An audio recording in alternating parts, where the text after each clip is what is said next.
Halo, sampai jumpa lagi dalam kuliah 5 Hukum Dasar Geologi yang akan dibahas pada hari ini ya.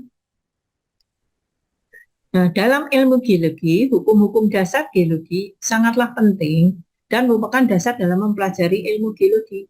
Nah, hukum geologi ini menjadi acuan dalam geologi. Antara lain adalah konsep tentang susunan, aturan, dan hubungan antar batuan dalam ruang dan waktu. Sedangkan pengertian ruang dalam geologi ini adalah tempat di mana batuan itu terbentuk, dan pengertian waktu adalah waktu pembentukan batuan dalam skala geologi. Nah, hukum dasar geologi yang kita pelajari di sini ada 5, yaitu Law of Uniformitarianism, Law of Original Horizontality, kemudian Law of Superposition, kemudian yang keempat Principle of Cross-Cutting Relationship, dan yang kelima adalah Principle of Faunal Succession. Nah, hukum yang pertama, Law of Uniformitarianism atau hukum uniformitarianisme adalah hukum yang menyatakan bahwa keadaan sekarang ini adalah kunci ya bagi keadaan masa lalu, sehingga disebut dengan the present is the key to the past. Artinya apa? Proses-proses geologi yang terjadi saat ini juga terjadi pada masa lampau. Maka dari itu sebenarnya masa depan dapat diprediksi dengan melihat apa yang terjadi pada masa lampau itu sendiri. Contohnya, pada saat ini dasar laut tumbuh batu gamping koral. Jadi, kalau pada saat ini puncak pegunungan Himalaya itu dijumpai batu gamping koral, maka di sini dapat disimpulkan bahwa pada zaman yang lalu di daerah pegunungan Himalaya itu juga merupakan dasar laut. Nah, hal ini dicetuskan oleh James Hutton dan juga dipopulerkan oleh Charles Lyell dalam bukunya Principle of Geology ya. Ini bisa kita lihat pada zaman Perm itu pun posisinya benua Pangeanya penuh. Tapi di zaman Trias ini sudah mulai terpecah-pecah ya. Kemudian di zaman Jura maka benua ini juga pecahnya makin lebar, dan pada saat zaman Kapur ini juga sangat besar, dan yang terjadi pada saat ini semua benua hampir berjauhan. Nah, suatu saat kemungkinan itu benua Pangea akan bersatu kembali, gitu ya. Nah, yang kedua, hukum original horizontality, di mana hukum ini menyatakan kalau kedudukan awal dari satu pengendapan lapisan batuan itu adalah horizontal. Kenapa? Wadahnya dasarnya adalah horizontal.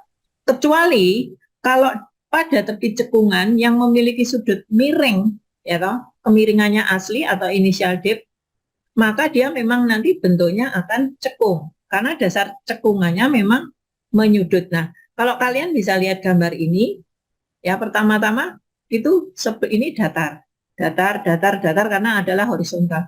Tetapi karena tempat mangkoknya ini cekung, maka bagian tepi ini akan mengikuti wadahnya gitu ya.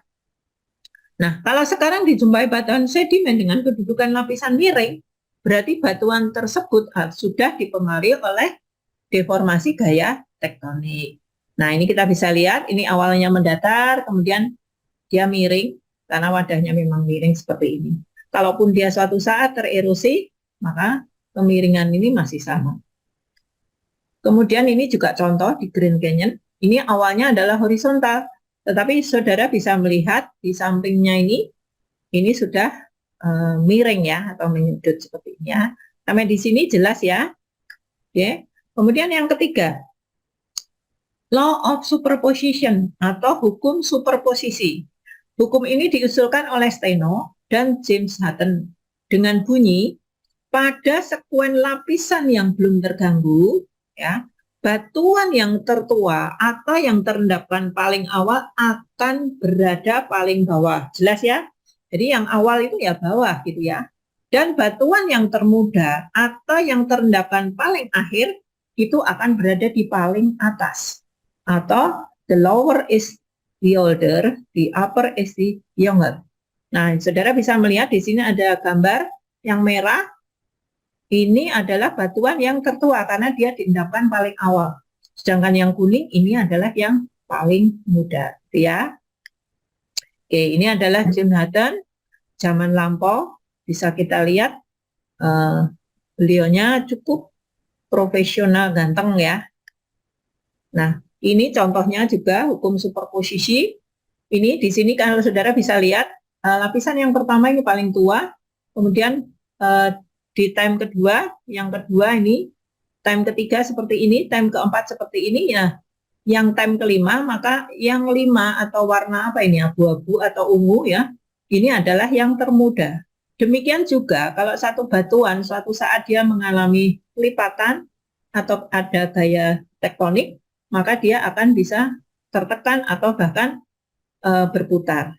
Itu jangan lupa, nanti tetap harus kita mendeskripsinya secara superposisi. Kemudian hukum yang keempat adalah principle of cross-cutting relationship. Apabila terdapat penyebaran lapisan batuan atau satuan lapisan batuan, di mana salah satu dari lapisan tersebut memotong lapisan yang lain, maka satuan batuan yang memotong ini umurnya relatif lebih muda daripada satuan batuan yang dipotong. Jadi jelas ya, yang memotong itu kan pasti sudah ada yang dipotong, gitu ya. Jadi yang memotong itu pasti lebih muda. Ini contohnya, ini nomor 1 yang merah ini tua, kemudian diendapkan hijau, diendapkan abu-abu, kemudian ada intrusi ya yang nomor 4 ini. Kemudian baru nanti yang paling muda adalah 5.